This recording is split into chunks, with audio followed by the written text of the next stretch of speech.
When you queue up for a game of League of Legends, the ultimate goal is always to win, right? Wrong! Winning is far, far down the list, below things like trash talking in all chat, securing cannons with Relic Shield, stunting on your lane opponent, trash talking in team chat, securing cannons with Relic Shield, and most of all, having fun. If your answer to any of these things was no, then you're in luck, because here at Hardstuck, our Challenger Analysts teach you everything you need to know to improve, climb, and have fun. Today's guide is the fundamentals of playing support. Support is a unique role in that you are expected to be the worst player on your team. Either you're a support main, or the algorithm knew well enough to autofill you. In any case, the bar is not set real high, so take this opportunity to steal the spotlight. Before we get into it, I just want to mention that these videos take me dozens of hours to put together, so if you really like it, give me a like and a subscribe, it means a lot. Now let's get started. First of all, you need to choose a champion. This is an intensely complex process that involves lots of analysis, so listen carefully. Here at Hardstuck, we've done all the analysis for you to simplify things as much as possible, so all you need to do is close your eyes and just take a stab anywhere on the screen. You got Akali? Perfect! This illustrates our first fundamental of playing support. Chances are your champion has absolutely nothing to do with whether you'll win or lose lane.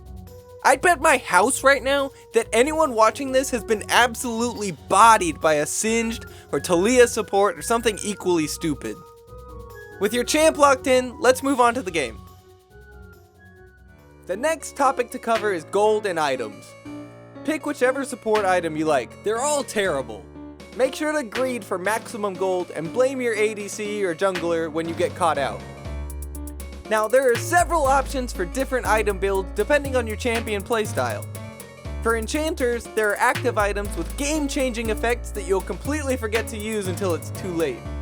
Redemption is an excellent choice because you can cast it while dead, which is perfect because you'll probably get popped like a bubble at the beginning of any fight anyway. For tanks, there are multiple choices for items to neglect to bind to your carries to power them up in teamfights. Another good one is Righteous Glory, a powerful pocket pick to set up engages that your team will totally follow up on. And for any degenerate mage players, just stack full damage until you're at the top of the damage charts and the bottom of the scoreboard. They can take your LP, but they can never take your end of match graphs. Let's talk next about Vision. Any high elo player will tell you that Vision wins games. It's important to note that you must finish your item's quest before it grants you free wards, so use that as an excuse anytime you die out of position. Trinkets are nice, but the cooldown is so long that you'll probably need it to scope out your near side lane brush and then forget to use it by the time you buy Sweeper. Speaking of Sweeper, try not to be a total dumbass and use it when A. You're already going to place a pink ward, B. You're only clearing a pink ward, or C. Directly beside your jungler as they finish sweeping the same area. I know you've done all three, so don't even argue with me. As for ward location, you want to get vision of common routes in the enemy jungle. You may get caught out and die, but one time I watched a Bunny Fufu video and he said it's okay to int for vision. This is where I want you to ward. I want you to die. The end goal here is 1. To be able to spam ping your laners when they're about to die to a gank, and 2. To flex your vision score on the enemy support or your own jungler. So yeah, vision wins games. Moving on to mid-game. Mid-game involves roaming, various skirmishes, dragon fights, and realizing that the game is falling apart and you're gonna have to nurse your ADC through a temper tantrum.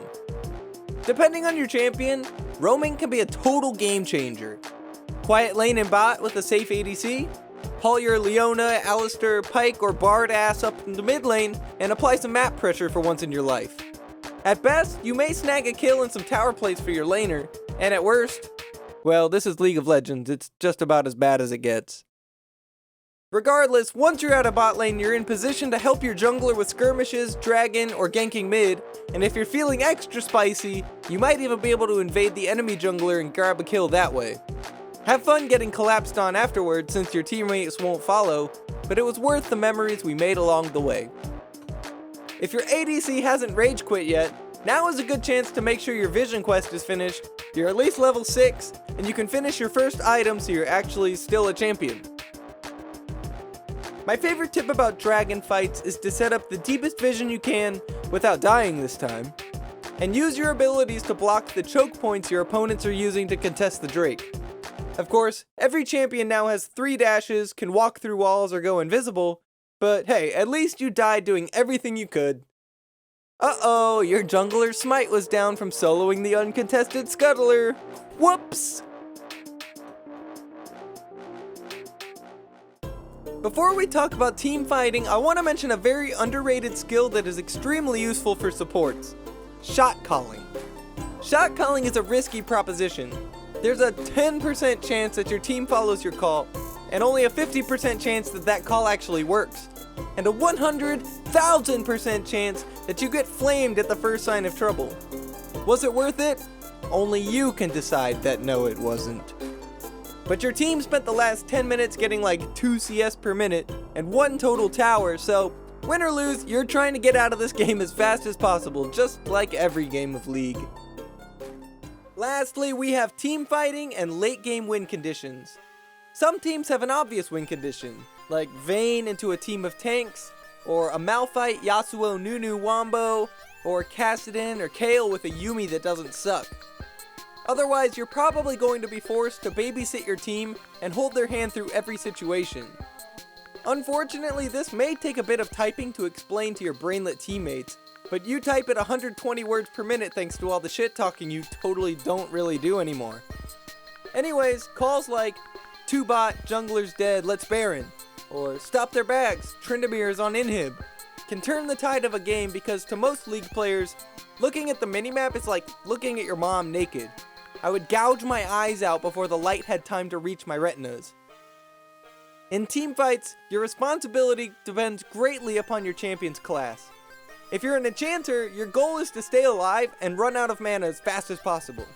If you're a tank, you want to be as disruptive as possible while being completely ignored by both teams. Mage players probably died sometime before the fight even began, so I won't even worry about that part. In any case, the hardest part of a big fight is shielding your eyes from all of the ridiculous visual clutter that pervades the game these days. What the hell is even happening here? Nobody knows. Oh, I have a cooldown backup? Just close your eyes and wing it. No wrong answers here. In the aftermath of such a fight, there's no telling what exactly happened or why a certain team came out on top. Unless this is LCK, everyone else was just spamming their stuff into the sparkly vortex of particles, just like you were.